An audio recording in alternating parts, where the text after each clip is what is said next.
Ethiopia, penned by the insightful Silashi Herko. This paper delves into the complexities of Ethiopian family law and unpacks the nuances of post-divorce relations and remarriage. Quite a topic, huh? So, let's start by setting the scene. We're talking about a decision from the Cassation Division of the Federal Supreme Court in Ethiopia, a case that examines whether living together after a divorce amounts to a remarriage. Intriguing, right? It's a topic with lots of layers, especially when you consider societal norms versus formal legal structures. The core question the paper addresses is, quite literally, can a post-divorce cohabitation be considered a remarriage, and why is this significant? Well, determining what constitutes a remarriage has huge implications. It affects property rights, inheritance, and even family status.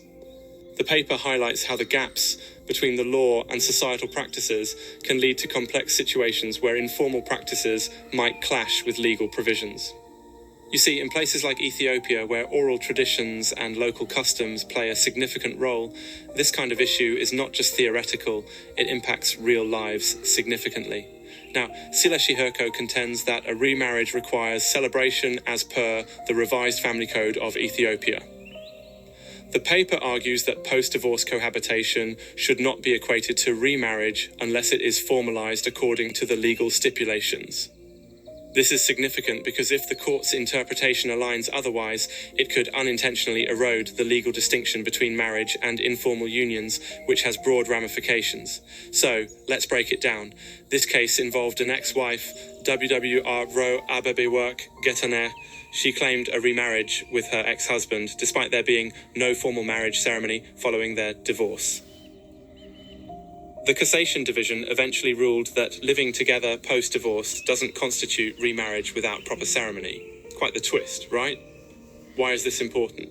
Well, it raises issues around the proof needed to establish a marital status.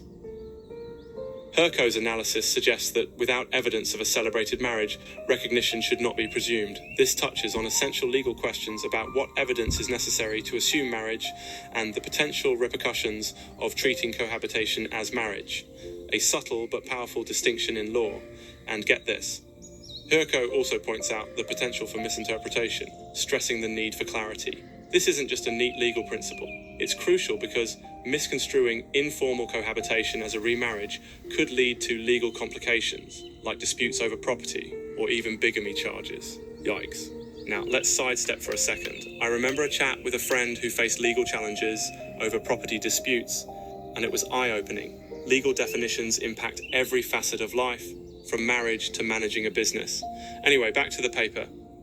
Herko emphasizes that a formal remarriage is as much about public acknowledgement as it is about private intent. The law sees marriage not just as an agreement between individuals, but as a societal institution with public undertakings. So, in essence, the paper makes a compelling case for why rules around formalizing marital status need rigorous adherence, and yet there's an acknowledgement of the reality that many people see cohabitation as equivalent to marriage, a reflection of societal norms not always in tandem with the law. As we wrap up, it's clear that Silashi Herko's paper offers significant insights into Ethiopian family law and echoes the broader challenge of balancing formal legal frameworks with everyday practices. The verdict, legal clarity, is crucial, and ceremonies matter not just as symbolic acts, but as pivotal legal thresholds. Thank you for joining me on this exploration, and don't forget to keep questioning the assumptions around you. Academic research is, after all, about diving deeper, not just taking things at face value. I'm Richard Price, and this has been In Depth with Academia.